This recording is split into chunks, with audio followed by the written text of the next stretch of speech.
নমস্কার ভক্তবৃন্দ, জয় মা কালী বেঙ্গলি চ্যানেলে আপনাদেরকে আমি স্বাগত জানাচ্ছি। আজকের ভিডিওটি মনোযোগ সহকারে প্রথম থেকে শেষ পর্যন্ত দেখবেন, কেননা আজ আমি আপনাদের শেখাবো স্ত্রী বশীকরণের গূঢ় মন্ত্র এবং তার প্রয়োগ। যদি আপনার স্ত্রী, আপনার বিবাহিতা স্ত্রী মানে আপনার ওয়াইফ আপনার কথা শোনে না, আপনার বাধ্য নয়, আপনাকে মেনে চলছে না, তাহলে আপনি নিজের হাতের মুঠোয় করে রাখতে পারবেন, তাকে বশীভূত করে রাখতে পারবেন। এছাড়াও যে কোনো স্ত্রী লোককে, যে কোনো বিবাহিত মহিলা হোক, আপনি কিন্তু তাকে বশীকরণ করতে পারেন। সে আপনার স্ত্রী হোক কি অন্য লোকের স্ত্রী হোক, যে কোনো স্ত্রী মানুষকে আপনি কিন্তু বশীভূত করতে পারেন, এরকমটাই বলা রয়েছে আমাদের আজকের এই তন্ত্রশাস্ত্রে, যেটা আমি আপনাদের দেখাবো। মন্ত্র এবং তার প্রয়োগ সম্বন্ধে আলোচনা করব। কিন্তু ভিডিও শুরু করার আগে বলে রাখি যে আজকের বিষয়টি শুধুমাত্র আধ্যাত্মিক বিষয়ের উপর ভিত্তি করে এবং লোকবিশ্বাস অনুযায়ী এবং প্রাচীন তন্ত্রশাস্ত্র থেকে সংগৃহীত করা বিদ্যা, কোনো রকম বৈজ্ঞানিকভাবে প্রমাণিত নয়। কেননা বিজ্ঞান এই বিষয়টাকে বিশ্বাস করেন না, তাই বিজ্ঞানে যারা বিশ্বাস করেন তারা এই ভিডিও দেখবেন না। যারা আধ্যাত্মিক বিষয়ে বিশ্বাসী, তন্ত্রমন্ত্র আলোচনা করতে ভালোবাসেন, চর্চা করতে শুনতে ভালোবাসেন, বা ঈশ্বর ভগবানে বিশ্বাস রয়েছে, তারাই কিন্তু ভিডিওটা দেখবেন। তো চলুন, যে কোনো ধর্মের আপনি পুরুষ মানুষ হতে পারেন, এই ভিডিওটা দেখতে পারেন, ঠিক আছে? হিন্দু মুসলিম যে কোনো ধর্মের আপনি একজন ছেলে হলেই কিন্তু আপনি এই ভিডিওটা দেখবেন। তো চলুন শুরু করছি।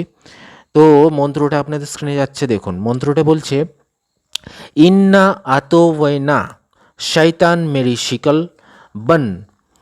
অমুক স্ত্রীর নাম নেবেন, যেখানটা লেখা আছে ওইখানটায় আপনি যে স্ত্রী লোকটিকে বশীকরণ করতে চাইছেন তার পুরো নাম পদবিটা ওই জায়গায় বলবেন, ঠিক আছে, যে ব্র্যাকেট করা রয়েছে। তারপরে দেখুন বলছে, কে পাস জানা উসে মেরে পাস লানা, নাহি তো তেরি বহন ভঞ্জি পর 3 তালাক। শেষে আবার স্ত্রী লোকটির নাম বলতে হবে, মানে যে স্ত্রী লোকটাকে বশীকরণ করবেন। তাহলে বুঝতে পারলেন কোথায় স্ত্রী লোকটা। এই দুটো জায়গায় কিন্তু আপনাকে নামটি বলতে হবে, দুটো ব্র্যাকেট করা রয়েছে। মন্ত্রটা কিন্তু মুখস্থ করে নেবেন, ঠিক আছে? তারপরে প্রয়োগে যাবেন। প্রয়োগ কি বলছে দেখুন, নিজের খাট বা পালঙ্কের পায়ের দিকে দাঁড়িয়ে, আপনার যে বেডরুম আছে সেখানে তো খাট বা পালঙ্ক কিছু একটা থাকবেই, আপনি যার উপরে ঘুমান সেই খাটের পায়ের নিচে, পায়ের কাছে আপনাকে দাঁড়াতে হবে, ঠিক আছে?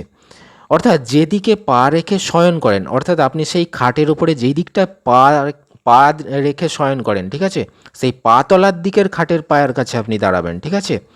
সেই দিকে দাঁড়িয়ে কিছুটা গুড় আগের থেকে কিনে আনবেন, ঠিক আছে? একটা বাটিতে নেবেন গুড়, আখের গুড় হতে পারে বা খেজুরের গুড় হতে পারে, সেই গুড়কে আপনি নেবেন।